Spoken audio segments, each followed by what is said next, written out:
آمین، اس کتاب روشن کی قسم کہ ہم نے اس کو ایک مبارک رات میں نازل فرمایا، ہم تو خبردار کرنے والے ہیں۔ اسی رات میں تمام حکمت کے کام فیصل کیے جاتے ہیں، یعنی ہمارے ہاں سے حکم ہو کر، بے شک ہم ہی فرشتوں کو بھیجتے ہیں۔ یہ تمہارے پروردگار کی رحمت ہے، وہی تو سننے والا ہے، جاننے والا ہے۔ آسمانوں اور زمین اور جو کچھ ان دونوں میں ہے سب کا مالک، بشرطے کہ تم لوگ یقین کرنے والے ہو۔ اس کے سوا کوئی معبود نہیں، وہی زندگی دیتا ہے اور وہی موت دیتا ہے، وہی تمہارا اور تمہارے پہلے باپ دادوں کا پروردگار ہے۔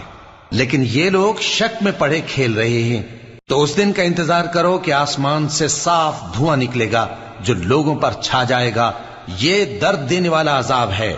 اس وقت وہ کہیں گے کہ اے پروردگار، ہم سے اس عذاب کو دور کر، ہم ایمان لاتے ہیں۔ اس وقت ان کو نصیحت کہاں مفید